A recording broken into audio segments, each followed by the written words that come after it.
Hello everyone, welcome back to my channel. কেমন আছো সবাই? আশা করছি সবাই ভালো আছো। আমিও ভালোই আছি।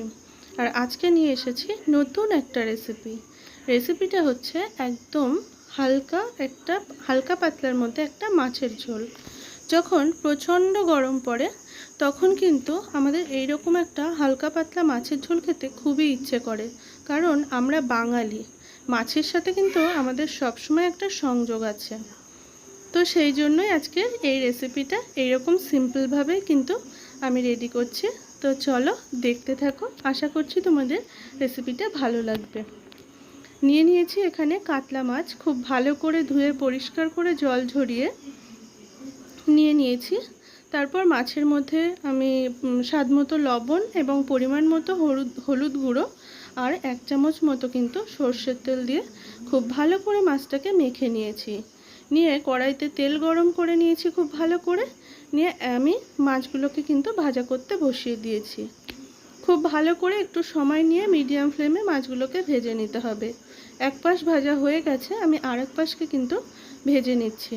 দেখো এইরকম লাল করে কিন্তু ভেজে নিয়েছি। সব মাছগুলো ভাজা হয়ে গেছে। আর মাছটা আজকে কিন্তু আলু পটল দিয়েই করছি।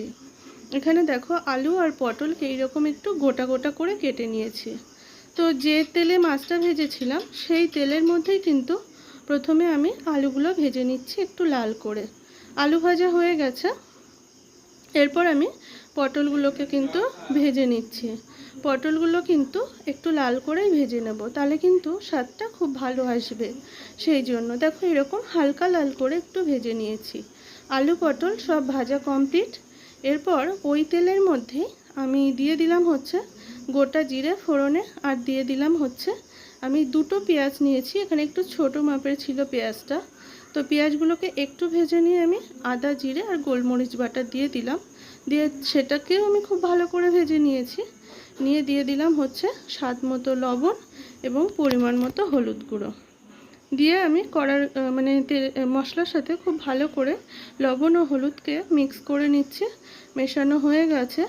এরপর আগে থেকে ভেজে রাখা আলু আর পটলকে কিন্তু দিয়ে দিলাম হচ্ছে 3টে থেকে 4টে কাঁচা লঙ্কা। তারপর আলু পটলটাকে খুব ভালো করে কষিয়ে নিয়ে আমি কিন্তু জল ঢেলে দিয়েছি। আর এখানে যেহেতু আমি মাছের ঝোলটা একটু হালকা পাতলার মধ্যে রাখছি, তাই জলটা একটু বেশি পরিমাণেই দিয়েছি। যখনই ফুটে উঠেছিল, জল দেওয়ার পরে একটু ঢাকা দিয়ে আমি কিন্তু দিয়েছিলাম। যখনই জলটা ফুটে উঠেছিল তখন আমি কিন্তু মাছগুলোকে দিয়ে দিয়েছি। মাছগুলোকে দিয়ে খুব ভালো করে কিন্তু নেড়ে নিচ্ছি এবং মাছগুলোকে দিয়েও একটু ফুটতে দেব 2 থেকে 3 মিনিটের জন্য।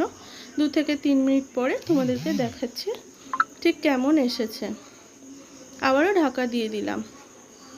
এই যে এই রকম আমি একটু বললাম যে হালকা পাতলার মধ্যে একটা মাছের ঝোল আমি রেডি করছি, কারণ রোজকার দিন রিচ ফুড কিন্তু ভালো লাগে না।